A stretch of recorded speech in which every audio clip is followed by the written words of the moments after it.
It was Christmas Eve last year when I decided that I won't dash at night anymore. I just don't think it's smart or worth the money. That night I didn't really want to work, but I had heard that people tipped really well on the night before Christmas, so I figured that I would take in a couple extra deliveries. The first 2 drop-offs that night went as usual, and the people were very friendly and thankful for me bringing them their food. But after that, the night went downhill quickly. It was about 9 at night, and I was waiting to choose the next order that I was going to take when I saw one that caught my eye. They just ordered a coffee and were offering a $10 tip, and to make things better, it was only about 4 minutes away from my location, so I figured it wouldn't be a problem and accepted it. That was when I saw the strange delivery instructions that were left on the order. All it said was, "Staying in a cabin out back. Please walk down the small trail along the side of the house. We'll wait outside." I sighed and rolled my eyes. I hated when the deliveries were complicated. But still, I figured it was a good tip, so I headed to the shop to pick up the coffee they had ordered and quickly headed toward their cabin. The small road leading up to the driveway of the main house was pitch dark aside from my headlights. And I don't know what it was about it, but something was making me worried. After pulling up to the house, I ended up sitting in my car for a minute to gather my thoughts and also reread the instructions just so I could be sure I was at the right place. Sure enough, I looked over toward the side of the house and saw the trail that they had wanted me to follow. I took a deep breath and got out of my car with the customer's order. And before walking toward the trail, I started looking around to see if I could see anyone or any sign of the cabin that I was supposed to be looking for, but it was too dark. I shook my head as I tried to brush off the strange sense of terror that I was feeling, and I began making my way down the trail that I was told to go down with the food. I walked for about 3 minutes, and when I didn't see any sign of a cabin, I started thinking that something was wrong. I figured that I should call the customer to make sure that I was heading in the right direction. I continued to look around as I pulled up the order so that I could call the customer, but I almost dropped my phone because I was shaking so much. There was something in the woods with me, watching my every move. I just didn't know where or what it was, but I knew it was there. Finally, the phone started ringing, but instead of bringing me some peace of mind, it only made me even more fearful.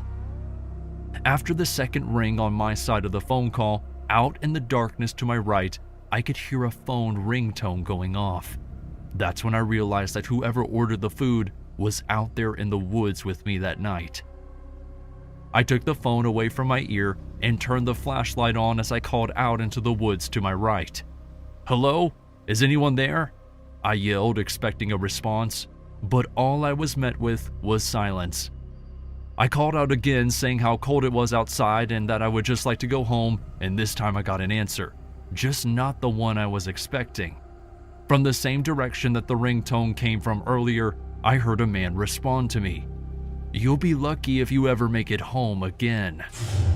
I took a second to process what I just heard, and though I couldn't tell if it was supposed to be some sort of joke or not, I decided it wasn't worth the risk and immediately turned around.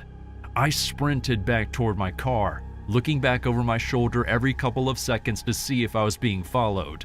As far as I could see, there was no one chasing after me. But when I got back to my car and began pulling out of the driveway, I noticed the silhouette of someone standing just on the edge of the trail. I reported the incident to DoorDash along with the customer's account name, so hopefully that was handled. I'm still not sure what was going to happen to me that night, but I'm glad I made it home, and since then have made sure not to take any weird orders and do everything I can to avoid dashing at night.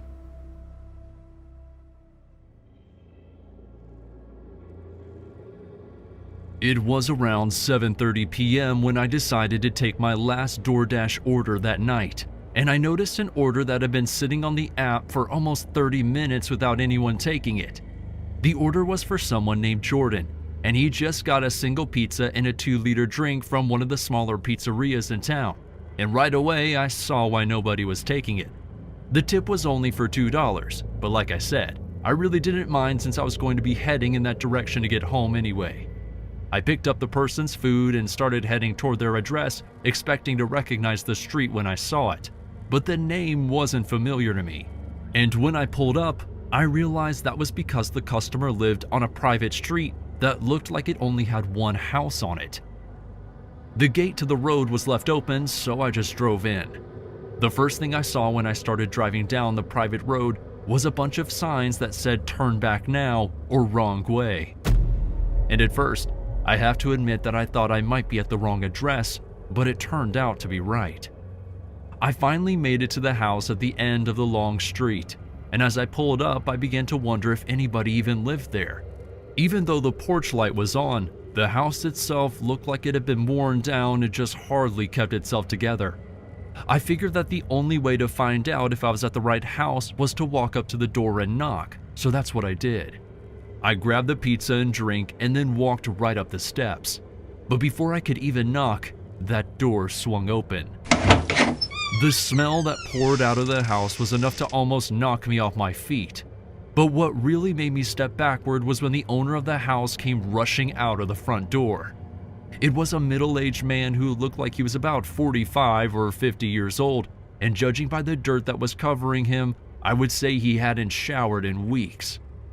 "What are you doing here?" he yelled out as he stepped toward me. All I could think to do was to hand over the pizza as I explained that I was the delivery driver. But that was when he asked me something that I never expected. "Who sent you?" I was taken aback by the question and didn't quite know how to answer it. And as I was about to tell him that I was a DoorDasher, he cut me off and started pushing me down the stairs. He continued to yell and ramble as he followed me down the stairs, but I couldn't make out half of the words he was saying.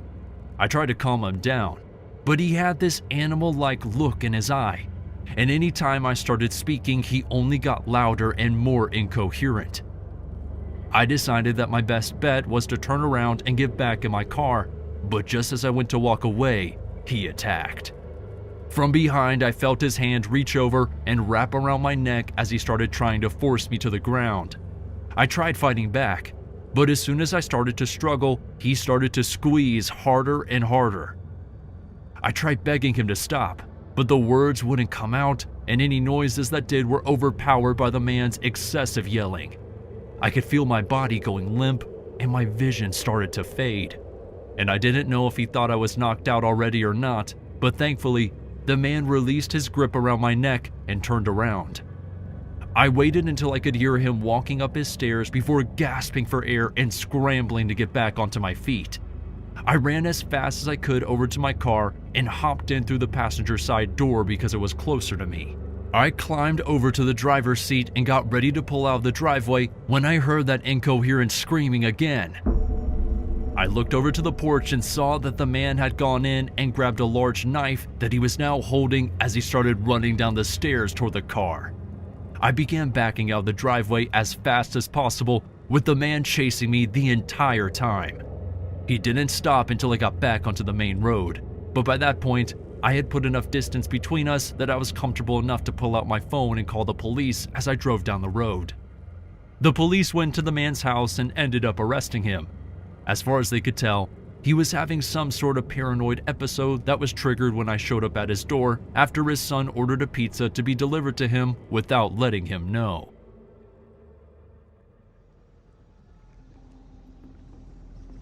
I used to love using DoorDash, but not anymore. I don't trust strangers to know my address after the last time I ordered out.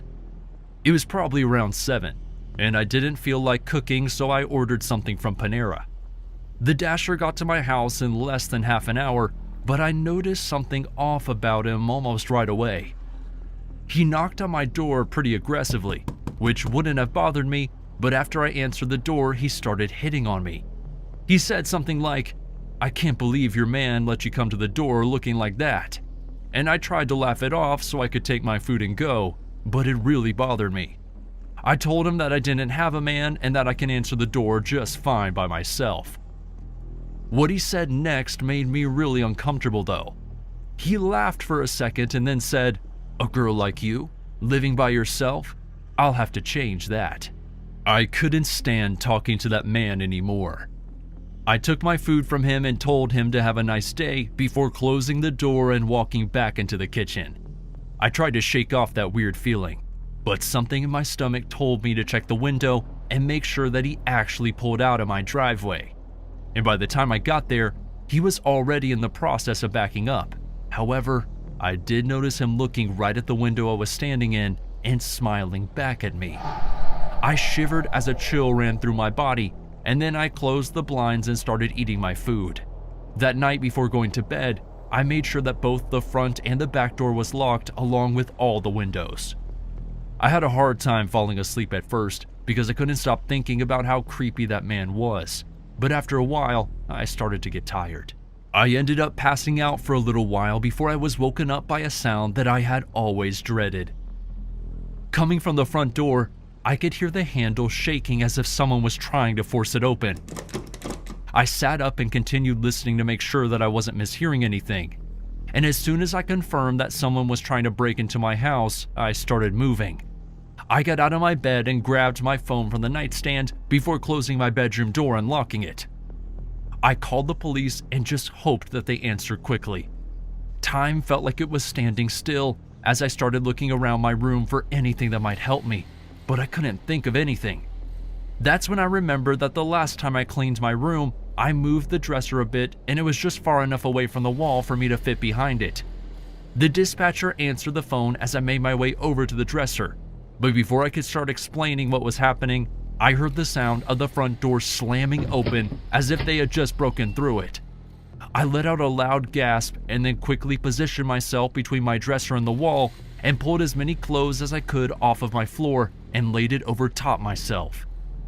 I whispered as quietly as I could as I explained that someone had just broken into my house, and the dispatcher assured me that help was on the way.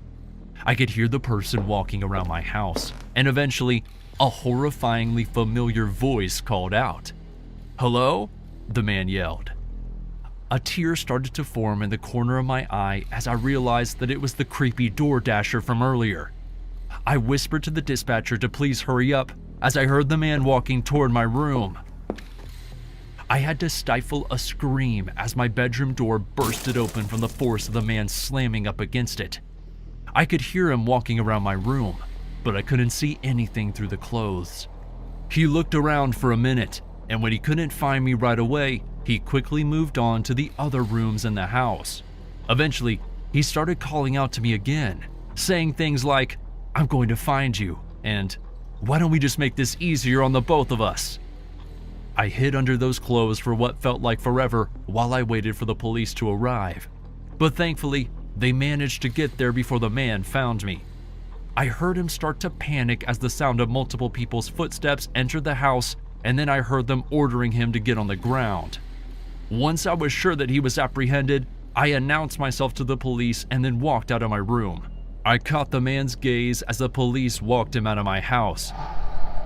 And to this day, I don't think I'll ever forget that terrifying smile that he flashed my way before being walked outside. I thank the police for saving my life, but it took me a very long time to feel safe in my own house again.